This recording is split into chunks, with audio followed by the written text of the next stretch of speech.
संविदा बनाम स्थायी नौकरी, सरकार का सस्ता श्रम या युवाओं का शोषण। नमस्कार, मेरा नाम है गौरव श्रीवास्तव और आप देख रहे हैं नेशन स्टेशन। आज हम बात करने वाले हैं संविदा कर्मचारियों के बारे में कि सरकारी दफ्तर तो वही हैं, काम भी वही है, लेकिन अब कर्मचारी बदल गए हैं।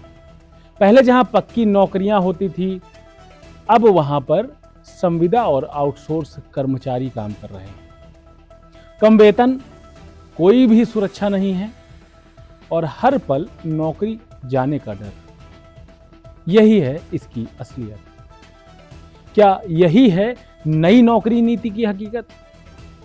आइए जानते हैं संविदा और आउटसोर्स नौकरियों की पूरी कहानी नेशन स्टेशन के माध्यम से। पहले जानते हैं कि क्या है संविदा और आउटसोर्स नौकरी। संविदा नौकरी मतलब आप सरकार या किसी संस्था के लिए निश्चित समय के लिए काम करते हैं, मतलब एग्रीमेंट के आधार पर, हिंदी में कहें तो अनुबंध के आधार पर। लेकिन आप स्थायी कर्मचारी बिल्कुल भी नहीं होते। आपको पीएफ, पेंशन, मेडिकल, प्रमोशन, बहुत सारी तमाम तरह की जो नियमित कर्मचारियों की सुविधाएं मिलती हैं, वो सब आपको नहीं मिलने वाली है। अब समझते हैं आउटसोर्स नौकरी क्या होती है। नौकरियों में तो हर हाल में खराब जो है आउटसोर्स नौकरी ही मानी जाती है। यहां कर्मचारी किसी प्राइवेट एजेंसी के रोल पर काम कर रहे होते हैं और एजेंसी सरकार से पैसे लेकर मजदूरों का भुगतान करती है। अक्सर इन कर्मचारियों को ठेकेदार 2 से 5 हजार रुपए तक कम वेतन देती है और खुद मुनाफाखोरी करती है। जब सरकार उन मजदूरों का भुगतान कर ही रही है, तो बीच में इन एजेंसियों की जरूरत क्या है?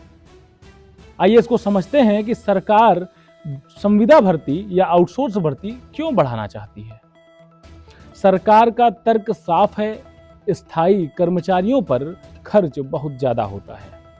एक पक्के कर्मचारी पर वेतन, पेंशन, बोनस, मेडिकल समेत हर साल सरकार को कई लाख रुपए खर्च करने पड़ते हैं। वहीं संविदा या आउटसोर्स कर्मचारी आधी सैलरी में काम करते हैं। कई विभागों में तो यही व्यवस्था स्थायी रूप से लागू भी हो चुकी है कि मतलब संविदा ही जिनका अनुबंध मात्र 11 महीने का होता है, उनको वर्षों से, यूं कहें कि 10 सालों से उनको एग्रीमेंट के आधार पर ही नौकरी पर रखा हुआ है। परंतु कोर्ट का कहना कुछ अलग है। कोर्ट कह रही है कि यदि आप 11 महीने से ज्यादा काम लेते हैं किसी भी कर्मचारी से, तो वह अनुबंध की शर्तों का उल्लंघन माना जाएगा। अब हम समझते हैं कई विभागों में यह व्यवस्था जो लागू हुई है, उसमें कौन कौन से विभाग ज्यादा इस व्यवस्था का इस्तेमाल कर रहे हैं। सबसे पहले नंबर पर है परिवहन निगम, रोडवेज, जिसको रोडवेज के नाम से जानते हैं। Uttar Pradesh state road transport corporation निगम है, स्वास्थ्य विभाग है, शिक्षा विभाग है और बिजली विभाग। यानी कि जितने लगभग निगम या सरकार से सहायता प्राप्त विभाग हैं, उन पे पूरी तरीके से संविदा और आउटसोर्स हावी हो चुका है। कर्मचारियों की हालत कैसी है, इस पर भी हम बात करेंगे कि संविदा कर्मचारियों की सबसे बड़ी जो समस्या है अस्थिरता। यानी कि आज तो नौकरी है, परंतु कल रहेगी या नहीं रहेगी, इसका कोई भी भरोसा नहीं है, इसकी कोई भी गारंटी नहीं है। ना ही कोई प्रमोशन है, ना ही कोई पेंशन है, ना कोई सुरक्षा है। कई बार तो महीनों तक वेतन भी नहीं आता और कर्मचारियों को काम करना पड़ता है। उदाहरण के तौर पर अगर हम बात करें तो उत्तर प्रदेश परिवहन निगम, जिसमें लगभग 80% बस ड्राइवर संविदा पर हैं, बस के कंडक्टर या परिचालक 85% संविदा पर हैं, 85 से 90% संविदा पर हैं। कई राज्यों के अस्पतालों में नर्स और लैब टेक्नीशियन तक ठेके पर हैं, जो सरकार को अपने स्थायी तौर पर रखने चाहिए। स्कूलों में कंप्यूटर टीचर से लेकर के गार्ड तक आउटसोर्स के माध्यम पर छोड़ दिए गए हैं। यानी कि एजेंसियों को पैसा दिया जाता है और एजेंसियां यह तय करेंगी कि कौन कर्मचारी किस पोस्ट पर काम करेगा। अब समझते हैं कि इसका नुकसान क्या है, मतलब भ्रष्टाचार और बिचौलियों का जो जाल है किस तरीके से बन चुका है, इस पर बात करेंगे। जहां पर ठेका होता है वहां पर कमीशन होना स्वाभाविक है, जो आज की व्यवस्था है। आउटसोर्सिंग एजेंसियां भर्ती के नाम पर मोटी रकम खाती हैं। कई बार ऐसे लोग भर्ती हो जाते हैं जिसके पास योग्यता तक नहीं होती, बस सिफारिश या रिश्वत होती है। मतलब एजेंसियां सरकार को जो मैन पावर की सप्लाई कर रही हैं उनके पास कोई क्वालिफिकेशन नहीं है। कर्मचारी संगठन लगातार आरोप लगाते रहते हैं कि सरकार ने संविदा व्यवस्था को रोजगार नहीं बल्कि शोषण का जरिया बना दिया है, लेकिन सरकार इस बात को पूरी तरीके से खारिज करती रहती है। आंकड़े क्या कहते हैं, इस पर हम बात कर लेते हैं।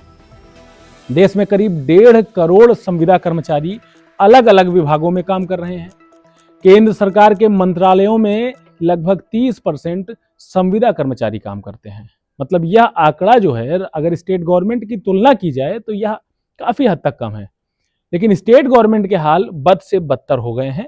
मतलब उत्तर प्रदेश, बिहार, मध्य प्रदेश, राजस्थान जैसे राज्यों में स्थायी भर्तियां लगभग 70 से 75% घट चुकी हैं। मतलब 25% ही नियमित कर्मचारी रह गए हैं जो कि अधिकारियों वाली पोस्ट पे रैंकिंग पर आते हैं, और लगभग जिनको रीढ़ समझा जाता है वह सब संविदा और आउटसोर्सिंग के माध्यम से भर्ती किए जा रहे हैं। कर्मचारियों की मांगे क्या हैं, जो लगातार धरने होते रहते हैं, उनमें कर्मचारी अपनी क्या मांग रखते हैं।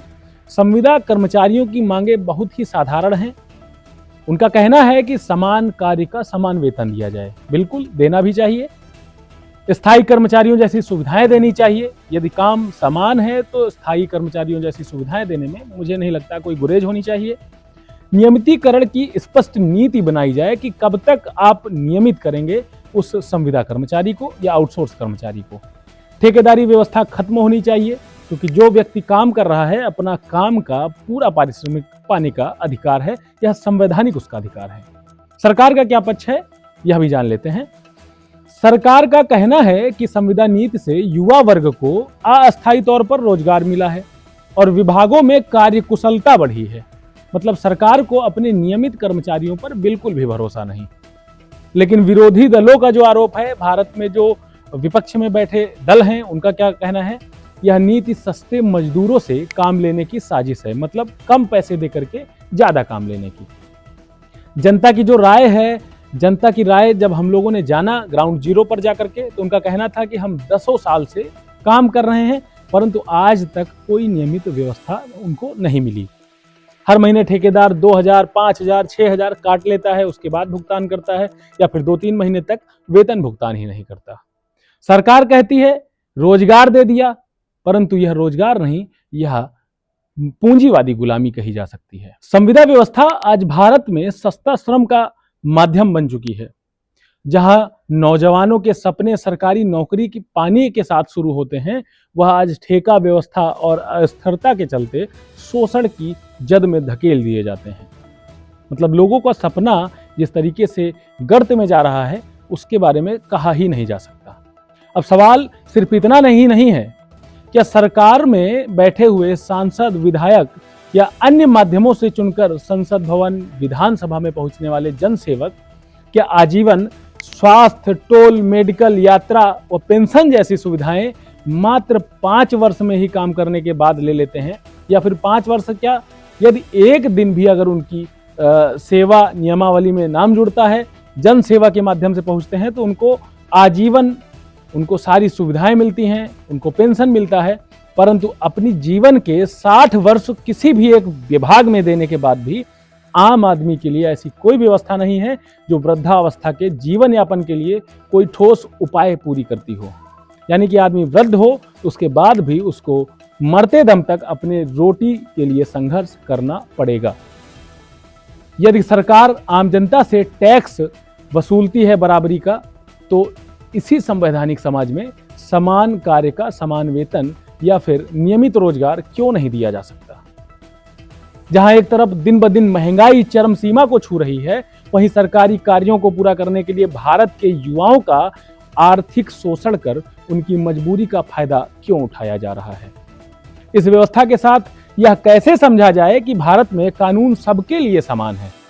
क्योंकि जहां पर समान न्याय या फिर रोजगार की व्यवस्था ही ना हो, वहां पर सरकार से किसी भी तरह की उम्मीद करना मुझे नहीं लगता बेईमानी साबित होगी, या फिर उससे कोई भी उम्मीद लगाना एक अपने झूठे एक मन के पुलिंदों को बांधने जैसा होगा।